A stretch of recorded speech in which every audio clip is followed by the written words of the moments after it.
പുതിയ ക്രിമിനൽ നിയമമായ ഭാരതീയ ന്യായ സംഹിത പ്രകാരം രാജ്യത്ത് ആദ്യം രജിസ്റ്റർ ചെയ്തത് ബൈക്ക് മോഷണവുമായി ബന്ധപ്പെട്ട കേസ്.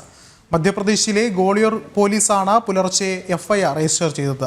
ഡൽഹിയിലെ തെരുവ് കച്ചവടക്കാരനെതിരെയാണ് ആദ്യം കേസ് എടുത്തിട്ടുള്ളത് എന്നുള്ള പ്രചാരണങ്ങൾ അടിസ്ഥാനരഹിതമാണെന്ന് കേന്ദ്ര ആഭ്യന്തരമന്ത്രി അമിത് ഷാ പിന്നീട് വ്യക്തമാക്കി.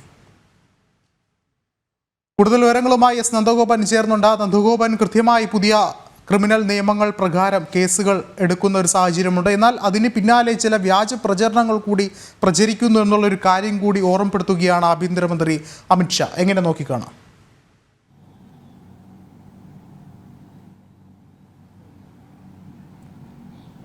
Vishnu, IPC, CRPC, Indian evidence act എന്നിവയ്ക്ക് പകരമായി ഭാരതീയമായ 3 നിയമങ്ങൾ, ഭാരതീയ ന്യായ സംഹിത, അതേപോലെ തന്നെ ഭാരതീയ നാഗരിക് സുരക്ഷാ സംഹിത, അതേപോലെ തന്നെ ഭാരതീയ സാക്ഷി അധിനിയമം എന്നീ 3 നിയമങ്ങൾ ഇന്ന് പ്രാബല്യത്തിൽ വന്നിരിക്കുകയാണ്.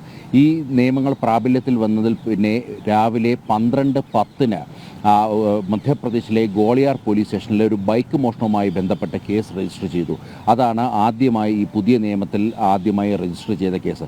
അതേസമയം മറിച്ചുള്ള പ്രചരണങ്ങൾ എന്ന മാധ്യമങ്ങൾ വഴി ഇന്ന് പ്രതിപക്ഷം ഉയർത്തിയിരുന്നു. അതായത് ഡൽഹിയിലെ ഒരു തെരുവ് കച്ചവടക്കാരനെതിരെയാണ് ആദ്യമായി ഇത്തരത്തിലൊരു കേസ് അല്ലെങ്കിൽ പുതിയ നിയമപ്രകാരം കേസ് രജിസ്റ്റർ ചെയ്തതെന്നായിരുന്നു പ്രധാനമായും പ്രചരിപ്പിച്ചത്. ഡൽഹിയിലെ കമല മാർക്കറ്റ് പോലീസ് സ്റ്റേഷനിലെ ഇന്ന് രജിസ്റ്റർ ചെയ്തിട്ടുള്ള കേസ് അത് ഈ നിരോധിത പുകയില ഉൽപ്പന്നങ്ങൾ വിറ്റതും അതേപോലെ തന്നെ മാർഗ തടസ്സമുണ്ടാക്കി എന്നുള്ള ഈ 2 വകുപ്പുകൾ ചേർത്തുള്ള കേസുകളാണ്. ഈ 2 വകുപ്പുകൾ മുൻപ് നിലനിന്നിരുന്ന വകുപ്പുകൾ IPC, CRPC, Indian evidence act അടക്കമുള്ള നിയമങ്ങൾ അല്ലെങ്കിൽ അതുമായി ബന്ധപ്പെട്ട IPCയും അതേപോലെ തന്നെ പുകയില നിരോധന നിയമം അടക്കമുള്ളവ ചുമത്തിക്കൊണ്ടാണ് ഇതുമായി ബന്ധപ്പെട്ട കേസ് രജിസ്റ്റർ ചെയ്തിരിക്കുന്നത്. സ്വാഭാവികമായും പുതിയ നിയമത്തിലല്ല എന്നുള്ളതാണ് ഇന്ന് കേന്ദ്ര ആഭ്യന്തരമന്ത്രി അമിത് ഷാ ചൂണ്ടിക്കാണിച്ചത്. മറിച്ചുള്ള പ്രചരണങ്ങൾ അദ്ദേഹം തള്ളി. അതായത് ആദ്യമായി ഒരു തെരുവ് കച്ചവടക്കാരനെതിരെ ഇത്തരമൊരു നിയമം പ്രയോഗിച്ചു എന്ന് വരുത്തി തീർക്കുവാനുള്ള ശ്രമങ്ങളായിരുന്നു മാധ്യമങ്ങളിലൂടെയും അല്ലാതെയും ഒക്കെ തന്നെ നടന്നത്.